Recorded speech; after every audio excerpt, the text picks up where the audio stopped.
Hi, welcome to the Advocate Video Podcast. I'm Emily Toman, editor of the Far North Dallas Advocate, and I'm here with our publisher, Rick Wamre, and we're continuing our coverage of the Dallas mayoral race, talking with each of the candidates about their plans if elected.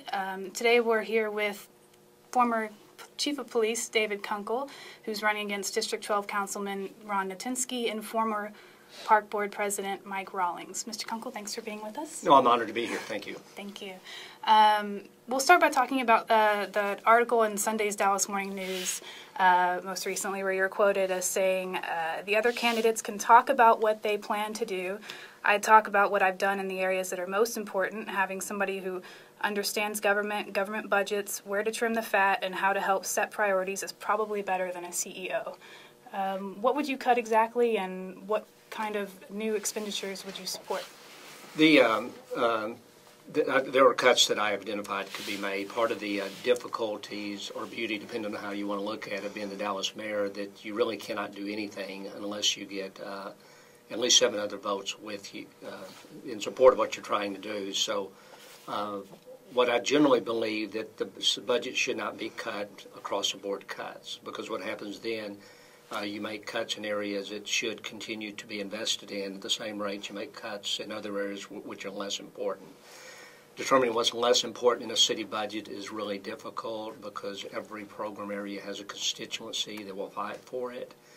My view is that the budgets have to be worked on all year, and the role of the council should be setting policy priorities. The staff should be giving alternatives to the council, and with all being driven to a point that, based on projected revenues, that the city's budget stays within budget.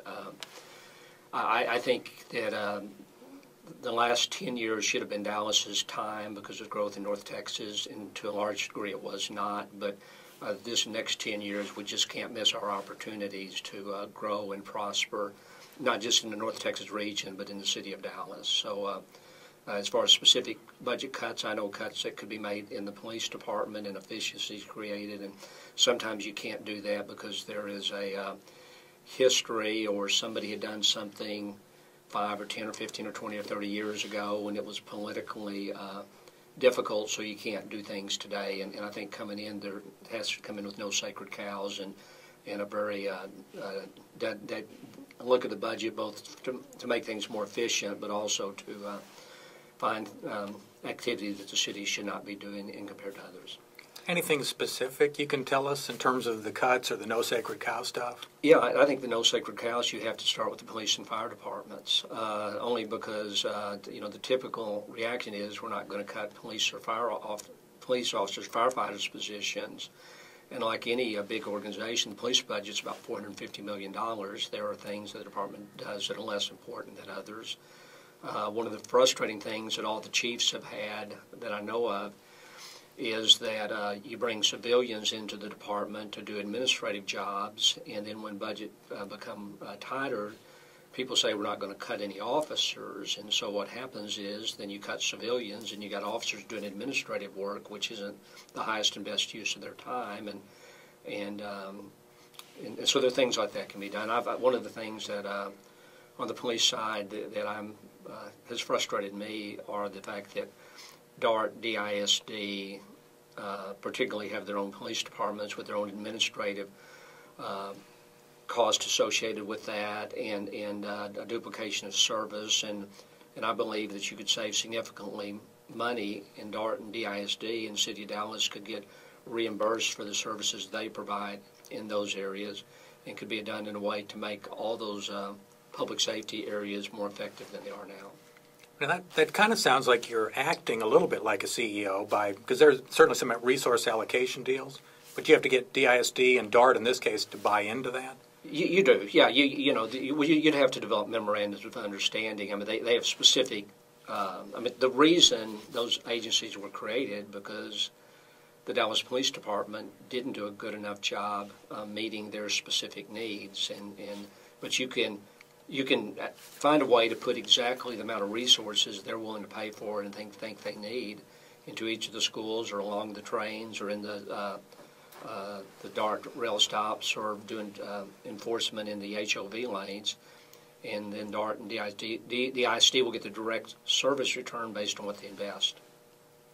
And we know you know the police department. Any cuts or any changes in the other parts of the city? Yeah, one of the areas that I've heard people the most frustrated about as they're going about the city has to do with the building permits and building inspections and the fact that it takes 4 or 5 times longer in Dallas to get the same permit that it would take in the suburbs. And my understanding that's gotten worse, and this is an area where sometimes the city does things kind of at cross purposes, but with all these beer and wine permits that they've removed people who are very trained building inspectors to process those, but it's actually shut down the abilities of small business owners to get a permit or an inspection. It's interesting. Well, in talking about the way things have been running so far in the past few years, what are your thoughts on the way City Manager Mary Soom has been running things over at City Hall? No, I think Mary does a good job. You know, we have a unique form of government. If you read the city charter and see what the mayor actually can do, by charter there's very, very little, so the mayors have to you know, step up and sometimes grab more than what it appears they should under the charter. But to a degree, our form of government, in my view, doesn't have an executive branch. It has a lot of things that are on the legislative side, but as far as anybody saying, you know, this is what we're going to do and this is where I'm going to lead the city, there aren't really much tools, formal tools for a mayor or anybody else in the city of Dallas to do that. So it's up to the council to make things happen. Well, you've got to get at least 8 people to agree with you and to do very much. And that's different than a lot of most big cities have strong mayor form of government, which the mayor serves in an executive role, and then but at the same time that happens, you still have to have the city council approve budgets and ordinances, and so there are controls put in place. Okay. Well, so far you've worked to set yourself apart from the other candidates as sort of against the CEO as mayor type of model that we've seen. But how would you tackle the business side of things if elected mayor and try to help bring these major companies to Dallas and that kind of thing? Yeah, I think the major companies are important. They help. They give us bragging rights and they are important because they frequently will bring high-dollar jobs, but they generally don't bring very many jobs. And if the employees and the executives don't live in the city of Dallas and don't spend money in the city of Dallas, then we probably don't get very much benefit from that. So I'm not diminishing the importance of the large corporation because they are important. But our economy is going to be driven on the backs of small business people, like your business here. Is creating jobs and economic generating money through the economy and doing in this multiplied, you know, tens of thousands of times is what really drives the Dallas economy. So, you know, Mayor Leppard and I guess to a certain extent Mr. Tatinsky were kind of proud of sort of the big operations or the big trips that they took maybe to China, or they were out soliciting business all over the world, and you seem to be taking a more local view. Am I reading that wrong? Or maybe a little bit. I mean, I think we need foreign investment to come in, and it needs to invest in our real estate. It needs to, we need to be good trade partners. I don't know how much those foreign trade missions have brought in based on the investment on how much they've actually brought in into the city. I've you know, my view. I believe in regionalism, and I think that's really important when it comes to water and generally with transportation. But I think we have to be careful at the end of the day that we don't advocate regionalism to the expense that the city of Dallas suffers while our suburbs prosper. And I know a lot of people have been talking and writing about it, but the census numbers which came in and showed our population adding 9,000 people while the rest of the North Texas area added 1.3 million.